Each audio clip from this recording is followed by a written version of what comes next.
안녕하십니까. 사주 용어 가운데 가신난진이란 이 용어에 대해서 한번 살펴보도록 하겠습니다. 사주 첩경을 공부하신 분들은 이 용어가 그렇게 생소하지 않을 텐데, 그렇지 않은 분들이라 그러면은 좀 처음 접해 보시는 분들도 있을 겁니다. 그렇지만 이 용어가 아주 뭔가 어렵고 뭔가 복잡한 이런 의미가 아니고, 사주 감정 그리고 자기 사주를 풀어가는 데 있어서는 굉장히 중요한 구분이 되기 때문에 알아두시면은 크게 도움이 되는 부분들이 있으니까 한번 잘 살펴보시기 바랍니다. 이 가신난진과 이 반대되는 용어는 이 애가정진이라고 합니다. 애가정진이란 뭔가 가짜를 사랑하고 진짜를 미워한다는 의미인데, 물론 가신난진은 이제 반대가 되겠죠. 그래서 이 용어에 대해서 한번 잘 살펴보겠습니다. 가신이 진신을 어질러 놓는다. 뭔가 가신이 진신의 역할을 방해한다는 의미가 되겠습니다. 가신이 진신을 충하거나 극하여 진신의 역할을 방해하는 경우를 가신난진이라고 합니다. 여러분들 사주를 보시면은 요즘은 자신의 사주의 용신이 무엇인지 많이들 잘 알고 계시는 걸 알고 있습니다. 뭔가 자신은 수가 많으니 토가 있어야 된다더라, 목이 용신이라더라, 금이 용신이라더라, 이렇게들 알고 계시는데, 이 가신을 알게 되면은 이 용신의 역할을 더욱더 뚜렷하게 알 수 있고, 또 용신의 역할이 뚜렷해지려 그러면은 가신의 역할도 알아야지 된다는 것이 됩니다. 먼저 가신과 진신을 구분하는 데 있어서는 이 특히 진신을 용어에 있어서 조금 혼동하는 경우가 있습니다. 월령, 태어난 월의 지장간을 원신으로서 그것을 천간에 투출한 경우를 원신이 투출하였다라고 이렇게 말씀드리는데, 어떤 분들은 또 월령을 또 진신이라고 표현하는 분들이 있습니다. 근데 그 용어가 꼭 틀렸다 맞다라기보다는 대체로 월령에 들어있는 이 지장간은 천간에 투출했을 때 원신이라는 표현을 쓰는 것이 일반적이기 때문에, 오늘은 이 가신과 진신을 구분하는 데 있어서는 먼저 진신은 사주 오행의 일간에 뭔가 중심을 잡아주는, 일간에게 가장 필요한 역할을 하는 오행, 즉 용신을 진신이라고 설명드리겠습니다. 그리고 이 가신이라는 것은 반대가 되는 사주의 흉신의 역할입니다. 흉신의 역할을 하기 때문에, 그러면서도 용신을 방해하는 역할, 그러니까 병이고 약이다 이렇게도 볼 수가 있겠습니다. 그러니까 이것을 확대 해석하게 되면은 병약 용신으로서 좀 이렇게 확대해서 읽을 수 있기 때문에, 사주를 보는 폭이, 감정하는 폭이 굉장히 넓어질 수 있기 때문에 반드시 용신만 무엇이냐를 알 것이 아니고 용신을 방해하는 역할은 무엇인지, 이 관계를 살펴봄으로 인해서 자신의 사주풀이나 또 남의 사주풀이를 감정하는 데 있어서는 아주 요긴하게 쓰일 수 있는 것들이기 때문에 한번 살펴보도록 하겠습니다. 이 사주 명조를 보면은 경금이 6월, 즉 금의 제왕지에서 태어났습니다. 그리고 밑에 양인이 되기도 하는데, 금을 깔아두고 천간에 이 신금이 투출했습니다.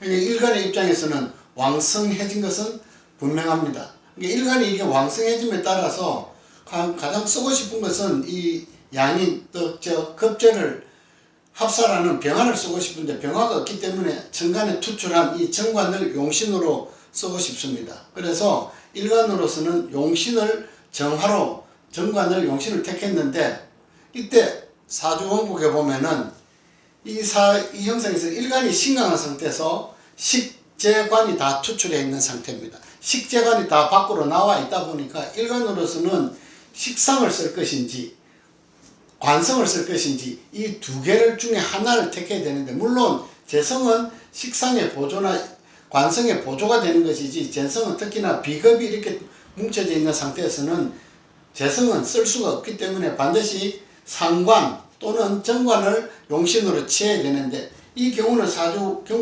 원국의 상황이 정관을 용신으로 써야 되는 상황입니다. 이 극제를 해야 되는데, 이 천간에 개수가 저렇게 투출해 있다 보니까 개수가 용신의 역할을 방해하는 겁니다. 그러니 이거는 진신이 되는 거, 정화는 진신이 되는 것이고 개수는 즉 가신이 되는 겁니다. 그러니까 가신이 투출해서 용신의 역할, 즉 정관의 역할을 방해하기 때문에 이 경우는 가신이 되는 겁니다. 이제 이런 경우는 이제 앞으로 행운을 살폈을 때 어떤 운으로 가야 되느냐, 어떤 운으로 오행이 갔을 때 행운이 됐을 때 사주 주인공에게 뭔가 부귀가 나타나는 것을 살필 때 당연히 정관을 용신으로 쓰기 때문에 목화운에서는 발전할 수 있겠으나 이 경우라 그러면은 금수운으로 갔을 때는 오히려 패하는 경우가 되겠습니다. 특히나 이 상관에 해당하는 북방에 해당하는 해자축 북방 수국의 운이 이어졌을 때는 반드시 정관을 극제하기 때문에 이 경우는 투출한 개수가 가신으로서 가신 난진하고 있다라고 알면 되겠습니다. 반드시 용신만 알 것이 아니고 용신을 방해하는 것. 특히나 신강사주에서 식재관이 이렇게 나타나면 이 또한 개수를 상관을 용신으로 취하는 경우가 있는데 조금은 잘못된 부분들이 있을 수가 있습니다. 다음은 이것은 제가 그 사주척경에서 이 명절을 한번 뽑아본 겁니다. 병화 일간이 인월에 태어났습니다. 덕령한 상태입니다. 뭔가 생지로 장생지로서 덕령한 상태고 천간에 정인이 투출해 있고 미토는 고지로서 어느 정도 근을 갖추고 있어서 일간이 약하지는 않습니다. 왕성하다라고도 볼 수 있는데 하지만 신왕하다고 볼 수 없는 이유가 지지에서 신자진 수국을 이루고 있으면서 인신충이 되다 보니 이 인목을 충격을 해버렸기 때문에 지금 현재로서는 일간이 오히려 강한 것이 약하게 변해버린 상황입니다. 오히려 강한 것이 약하게 변했는데 그 이유가 인신충으로 인해서 신금이 인목을 충격을 했기 때문에 이때 진신은 인목이 되는 것이고 가신은 신금이 되는 경우라고 볼 수 있겠습니다. 또한 용신을 해극하니 이 경우는 신금은 사주의 병이 되고 있습니다. 그러니까 병약용신으로도 볼 수 있는데 이때 이런 경우라면은 행운이 대운의 흐름이 목화지로 갔을 때 목보다는 화국에 이르렀을 때 화지 사오미에 이르렀을 때 오히려 병을 제거하기 때문에 크게 발복하는 경우입니다. 그러니 진신은 인목이 되는 것이고 가신은 이런 경우를 가신, 신금을 가신이라고 합니다. 그렇게 크게 어려운 것은 아닙니다. 그런데 이 용신만을 쳐다볼 것이 아니고 용신의 역할을 방해하는 가신의 역할. 그러니 앞으로 행운이 금수운으로 갔을 때와 목화운으로 갔을 때 특히 화운에서 나타나는 부기의 정도가 가장 클 것이고 특히나 금운에 이르렀을 때는 병이 중중하기 때문에 오히려 가신이 설쳐서 이 진신을 무력화시키기 때문에 그 시기에서 나타나는 어려움이 있게 되는데 특히 신금, 신유궁은 일간으로서는 병지와 사지에 해당하는데 거기다가 또 용신을 파극하기 때문에 흉이 나타나는 경우라고 볼 수가 있겠습니다.